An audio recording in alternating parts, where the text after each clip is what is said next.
오늘은 2, 3장, 2장, 3장 들어가기 전에 1장 9절에서 11절 말씀 근거로 일곱 교회에 보낸 편지를 이제 해석하는 원리에 대해서 함께 은혜를 나누려고 합니다.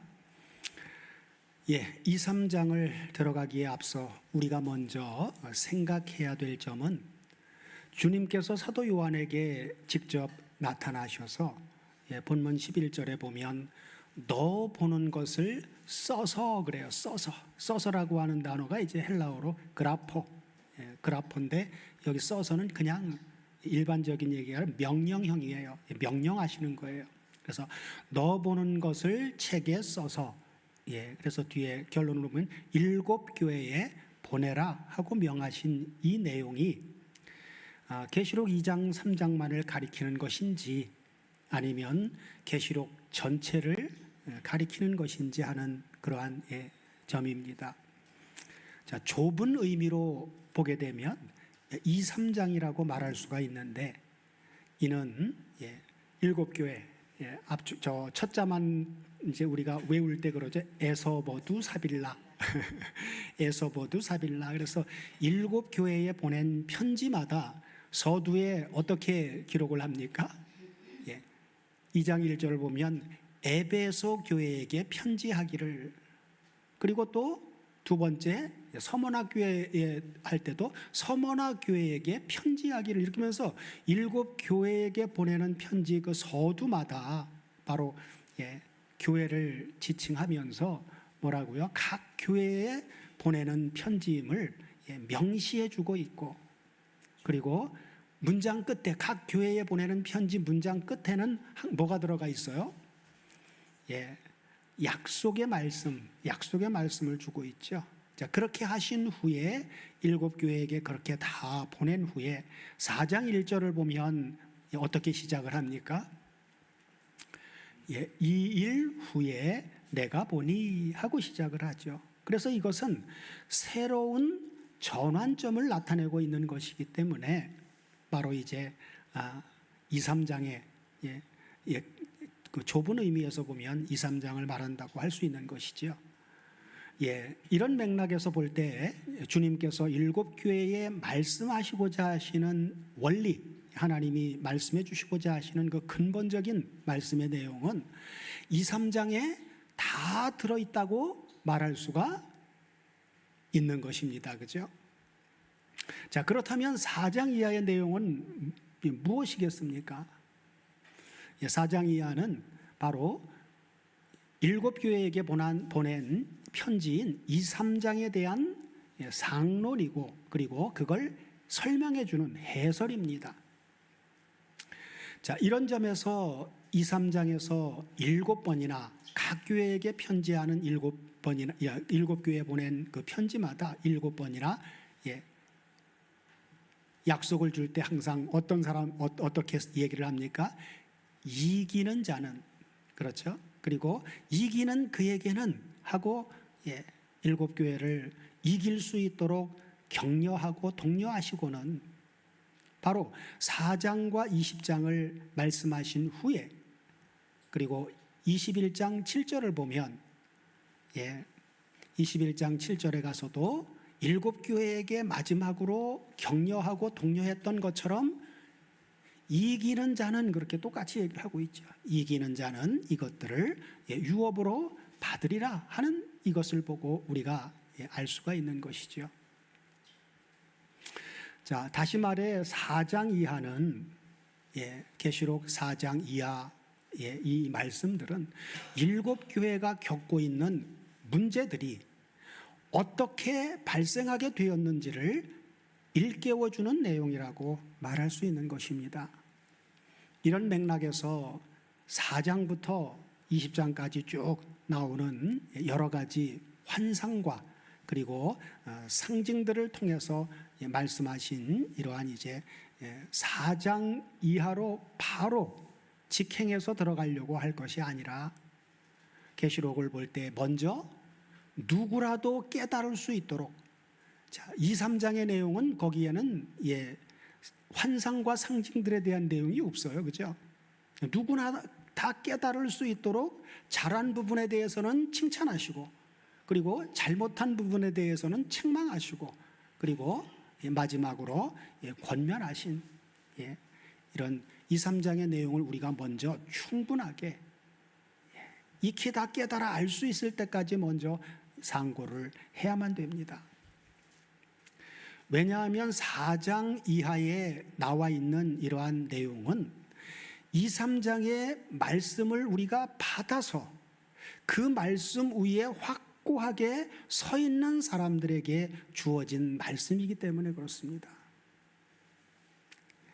자, 이제 7교회에 보낸 편지를 해석하는 원리들을 함께 살펴볼 텐데, 자, 첫째는 아시아에는 7교회 외에도 더 많은 교회가 있었는데 왜 7교회만을 선정해서 말씀하신 것인지, 그 기준이 무엇인지를 우리가 알아야 한다는 것입니다. 이걸 알아야 2, 3장을 해석할 때, 그렇죠? 온전히 해석할 수 있는 그런 길이 열린다 그 말이죠.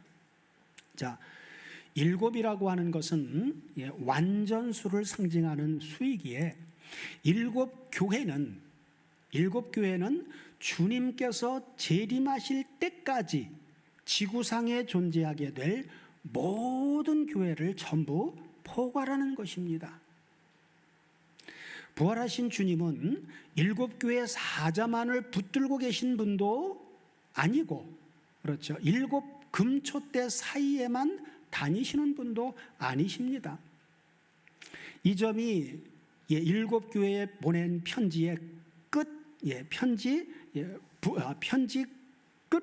끝부분마다 서두에서 언급한 특정한 교회를 지목하지를 않고 어떻게 끝맺음을 합니까? 성령이 교회들에게 하시는 말씀을 들을지어다 하신 말씀에서 드러나는 것이죠.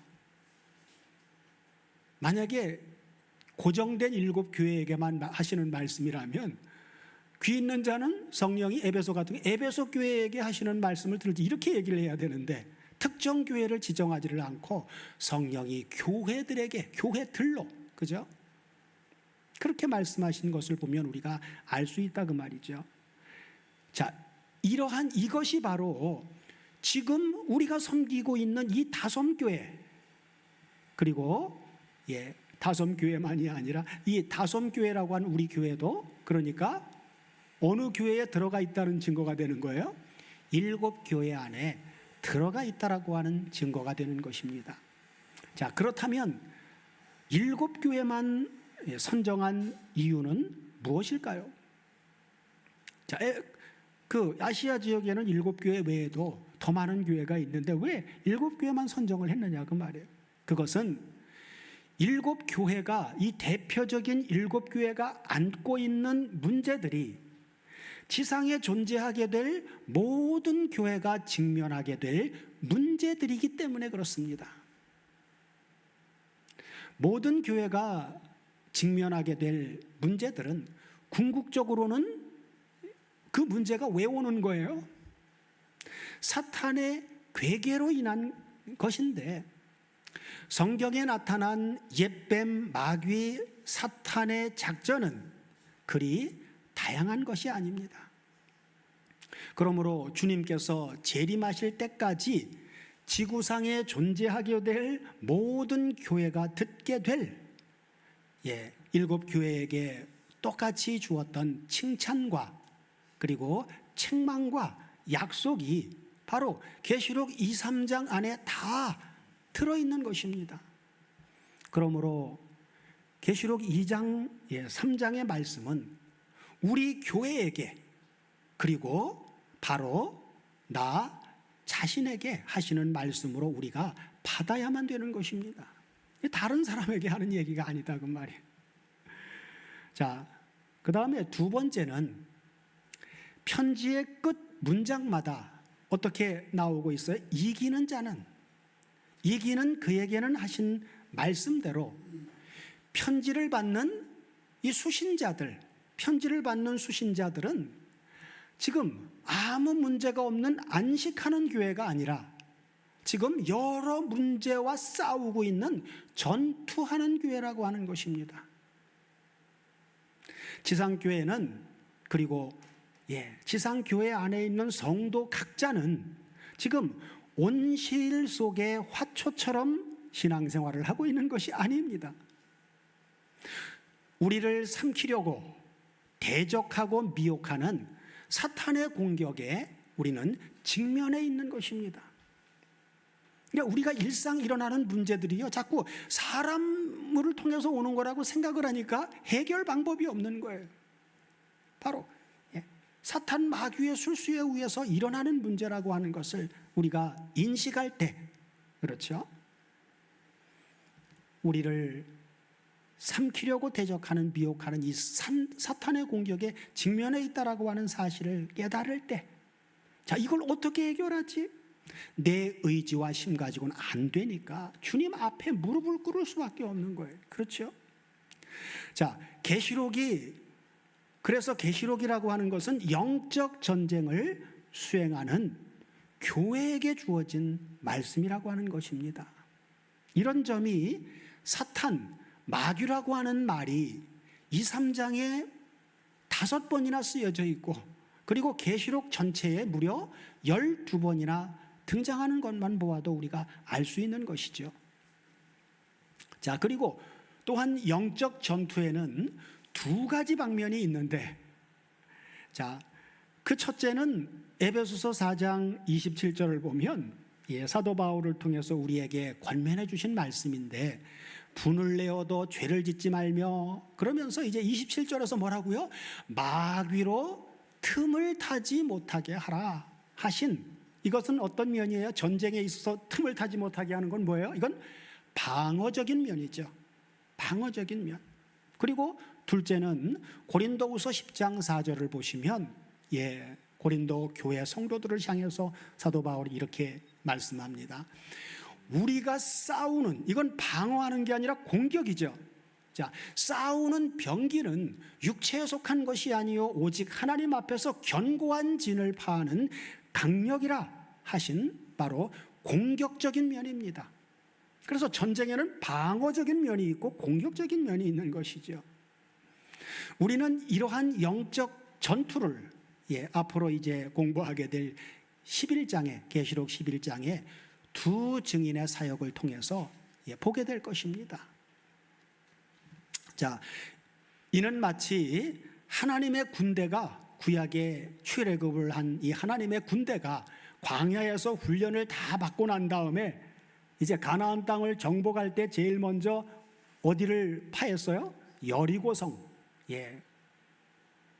파악이 어렵다라고 하는 난공 불락의 성인 여리고성을 파하고 가나안 땅을 정복한 것과 같은 그러한 것인데, 계시록의 공격 목표는, 계시록에는 공격 목표가 어디예요? 여리고성이 아니라 어디로 나옵니까? 18장 2절에 보면 무너졌도다 큰 성 바벨론이여 하신 바로 바벨론으로 상징되어 있습니다. 왜 계시록에는 바벨론으로 상징이 되어져 있을까요?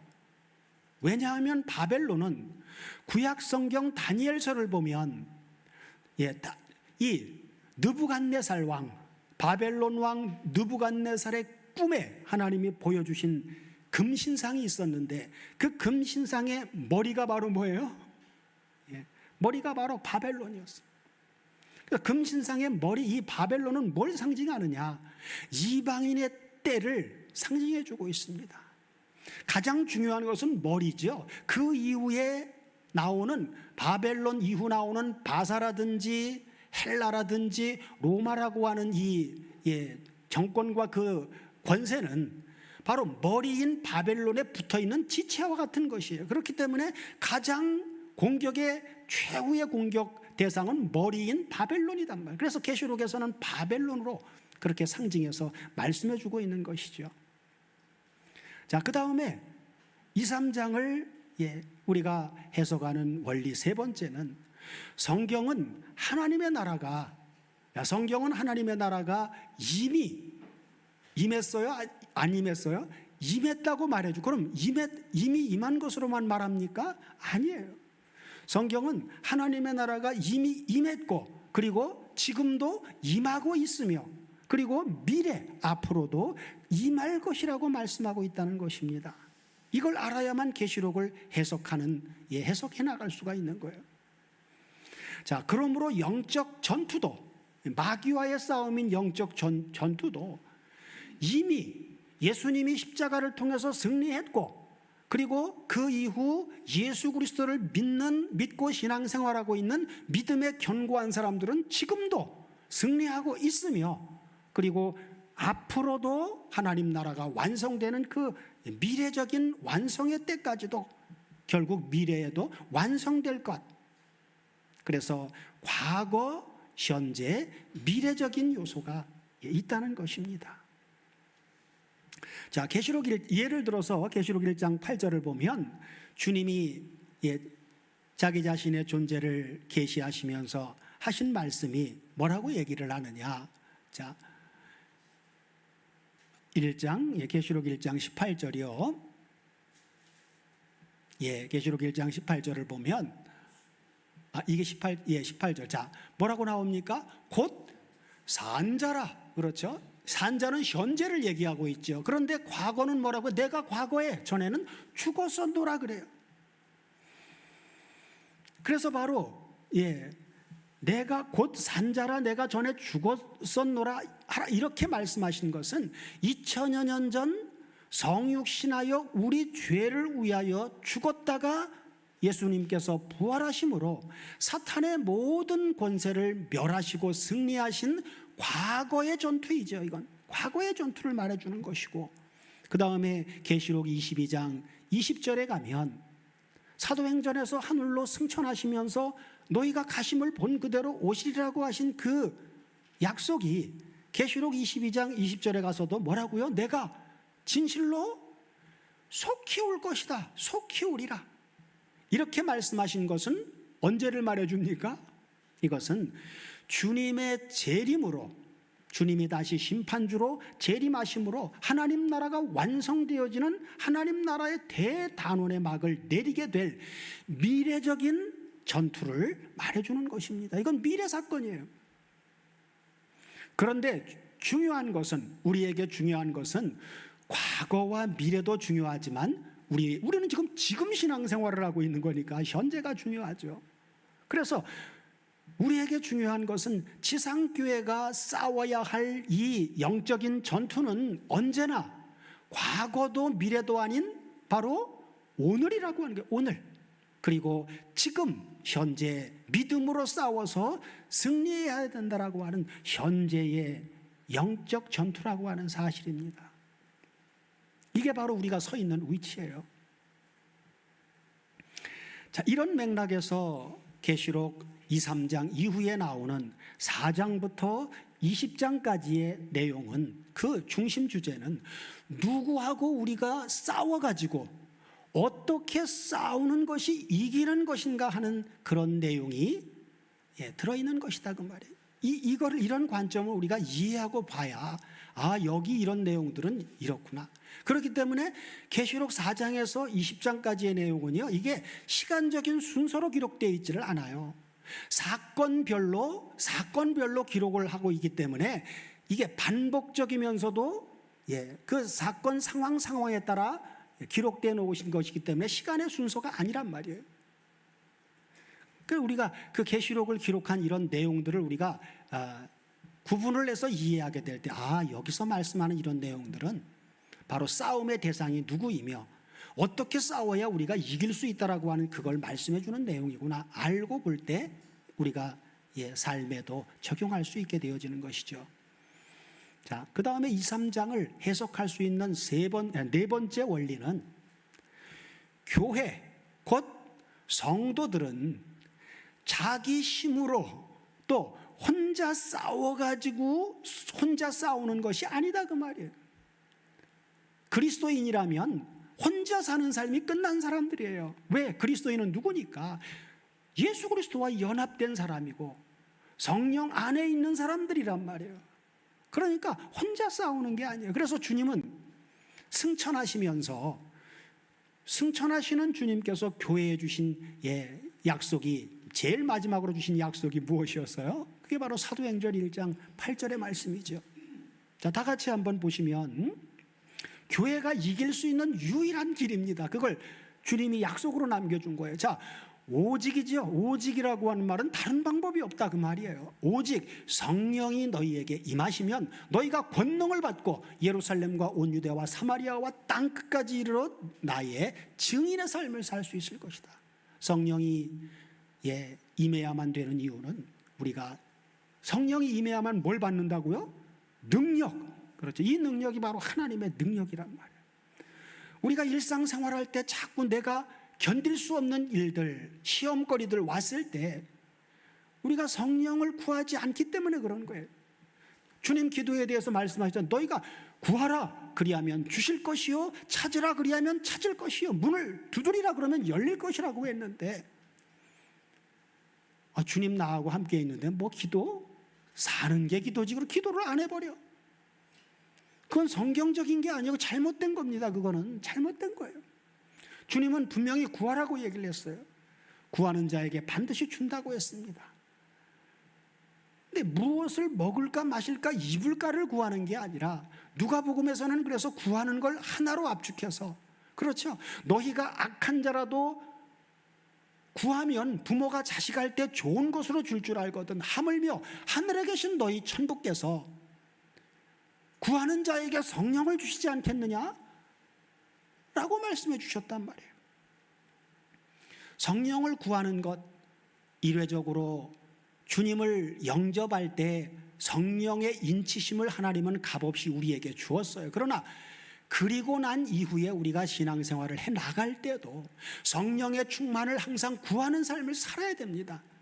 성령 충만은, 이건 주어졌다가 또 식기도 하고 주어졌다가 식기도 하는 반복되어지는 역사 속에서 진행돼요. 그러나 어느 때까지? 장성한 분량이 될 때까지는 이게 성령 충만이 되었다가 육신의 생각으로 돌아가면 없어진 것 같아가 반복된단 말이에요. 그러나 말씀 안에서 장성한 사람이 되어지면 계속적인 성령의 충만한 삶을 누릴 수가 있는 것입니다.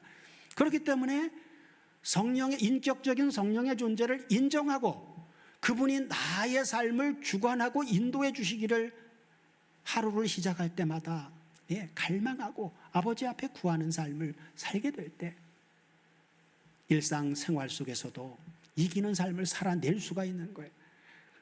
일어나서 오늘 하루 그냥 분주해가지고 출근하기 바쁘고 주님은 생각지도 안 하고 그냥 오늘 뭐 할까를 생각하면서 하루를 시작하는 그 사람이 어떻게 신앙생활을, 승리하는 신앙생활을 해나갈 수 있겠습니까? 말도 안 되는 얘기입니다. 그래서 바로 주님이 마지막으로 승천하시면서 남긴 약속은 성령 강림이에요. 성령 강림의 약속을 남겨놓으신 거예요. 그래서 사도행전 1장에서는 부활하신 주님은 승천하죠. 그리고 2장에서 약속하시는 성령은 강림하십니다. 성령 하나님이 강림하. 이건 뭐예요? 바로 하나님의 구속의 역사, 이 지상에서 펼쳐지는 하나님의 실제적인 역사 속에서 일어나는 이 구속사의 역사에서 성자 하나님과 성령 하나님이 임무교대가 이루어진 거예요. 임무교대가. 그렇기 때문에 이 시대의 신앙생활은 오직 성령의 능력으로만이 승리하는 삶을 살아갈 수가 있는 것입니다. 이 점이 7교회에 보낸 편지에서 어떻게 나타납니까? 편지의 서두에는 송신자가 누구로 나와요? 편지를 보내는 분이 부활하신 주님으로 나와요. 그런데 결론에 가서는 어떻습니까? 주님이 말씀하시는 것이 아니라 성령이 교회들에게 하시는 말씀을 들을지어다 하신 말씀에 나타납니다. 이 시대는 성령 시대예요. 교회 시대는 성령의 임재로 말미암아 새 언약의 교회가 탄생한 겁니다. 이 새 언약의 교회는 주님이 재림하실 때까지 계속 지구상에 존재합니다. 한 세대는 왔다가 먼저 신앙생활을 마무리하고 가고, 이런 개인적인 종말이 계속 진행되는 가운데 주님이 재림할 그 시대까지 성령 시대, 교회 시대는 계속 존속되어지는 겁니다. 예. 그래서 바로 성령이 교회들에게 하시는 말씀하고 누구를요? 예. 성령을 언급한 것은 왜 성령을 언급했을까요? 자, 악령과의 대칭해서 그렇게 말씀하신 것입니다. 악령과의 대칭해서. 그래서 영적인 전투는 누구하고 싸움이에요? 육신적인 남편과 아내, 부모와 자식, 또 친구 간의 싸움, 이런 싸움이 아니에요. 성경이 말하고 있는 전쟁은 영적 전투입니다. 그렇기 때문에 성경이 말하는 전투란 성령과 악령 사이의 싸움입니다. 이걸 우리가 직시해야만 돼요. 안 그러면 자꾸 외모를 보고 사람만 본다. 왜 저 사람은 왜 저러지? 그래서는 결코 이길 수가 없어요. 그러므로 우리가 악령이라고 하는 이 사탄 마귀의 영을 부인하게 되면 그건 바로 성령도 부인하게 되는 것이 되고, 그 다음에 결과적으로 예수 그리스도께서 다 이루었다 하고 말씀하신 구속 사역도 헛된 것으로 만드는 결과가 되는 것입니다. 이는 우려가 아니라 현대교회가 직면한 현실이기도 합니다. 자, 그 다음에 계시록 2장 3장을 해석하는 다섯 번째 원리는 예수의 환난에 동참한 교회들에게, 자, 1장 3절에서 보면 바로 이렇게 말씀해 주고 있는데, 1장 3절을 보시면 이 예언의 말씀이 복수형으로 나오는데, 이 예언의 말씀들을 읽는 자와 듣는 자들과 그 가운데 기록한 것을 지키는 자들이 복이 있나니 때가 가까움이라 하고 말씀하셨다는 것입니다. 22장 7절에서도 뭐라고 말씀하냐, 마지막 장에서도 똑같은 말씀을 하셨는데, 자, 보라 내가 속히 오리니 이 책의 예언의 말씀들을 지키는 자가 복이 있으리다 하고 말씀하고 있습니다. 자, 그렇다면 주님께서 오시는 날까지 교회가 지켜야 될 예언의 말씀들은 무엇을 말씀해 주고 있습니까? 계시록 두아디라 교회에게 하신 말씀 중에 2장 24절 25절을 보면 이렇게 말씀해 주고 있습니다. 자, 두아디라에 남아있어 이 교훈을 받지 아니하고 소위 사탄의 깊은 것을 알지 못하는 너희에게 말하노니 다른 짐으로 너희에게 지울 것이 없노라. 그러면서 다만 너희에게 있는 것을 내가 올 때까지 굳게 지키라. 그러면 어떻다고요? 이긴다 그 말이에요. 그래서 바로 이렇게 말씀하신 대로 이것은 우리가 지켜야 될 말씀의 내용들이 바로 계시록 2장 3장에 다 들어있다라고 하는 말씀입니다. 우리가 지켜야 될 예언의 말씀의 내용이 2, 3장에 다 들어있다. 그래서 2장 3장에서 하신 말씀들을 우리가 굳게 잡고 지키는 삶이 곧 어떤 삶이다? 그게 바로 이기는 신앙생활이다, 이기는 삶이다 하고 말씀해 주고 있는 거예요. 그러므로 말씀을 지키려고 힘쓰고 애쓰는 자와 지키지 못하게 하려고 공격하는 이 자들의 싸움이, 그런 두 부류의 싸움이 계시록 4장 이하에 나오는 영적인 전쟁인 것입니다. 그 다음에 계시록 2, 3장을 해석하는 여섯 번째 원리는 일곱 교회에 주어진 칭찬은 승리에 대한 부분이고, 승리 부분에 대한 격려이고, 그 다음에 책망은 어떤 거예요? 그건 승리가 아니라 패배한 부분에 대한 하나님의 사랑의 채찍으로 보면 된다는 것입니다. 예를 들어 두아디라 교회를 보면 2장 19절은 2장 19절은 이렇게 말씀해 주고 있죠.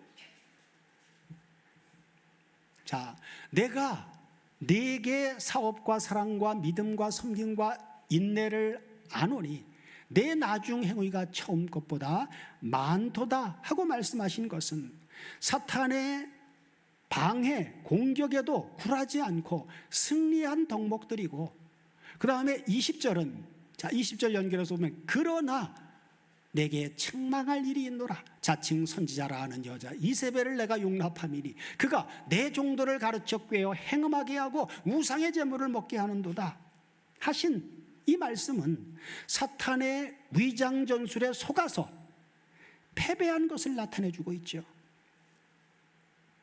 그래서 2장 3장에 나타난 7교회의 모습은 결국 전쟁으로 인한 상처투성이의 모습입니다.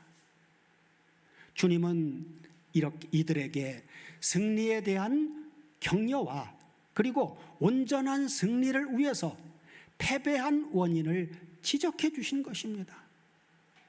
그러므로 우리는 교회가 수행하고 있는 모든 일은 결국 선한 싸움을 싸우는 영적인 전투라고 하는 사실을 명심해야만 합니다. 심지어 우리가 주방에서 설거지하는 일, 그리고 화장실 청소하는 일도 하나님 나라 건설을 위해서 수종 들고 있는 전사의 모습이라고 하는 것입니다. 꼭 나가서 복음 전하고 이런 것만이 아니에요. 모든 삶이 다 그렇단 말이에요. 자, 그 다음에 2, 3장을 해석하는 7번째 원리는 2, 3장을 대할 때에 2, 3장 말씀을 대할 때에 교훈에 초점을 맞추기 쉽지만 윤리로는 사탄을 이길 수가 없다는 것입니다. 만일 윤리적인 성화로 사탄을 이기려고 한다면 어떤 문제가 발생하겠습니까? 바로 로마서 7장 23절, 24절을 다 같이 보시면 바로 이런 문제가 발생을 하게 되죠. 자, 내 지체 속에 한 다른 법이 내 마음의 법과 싸워 내 지체 속에 있는 죄의 법 아래로 나를 사로잡아 오는 것은 왜 그래요?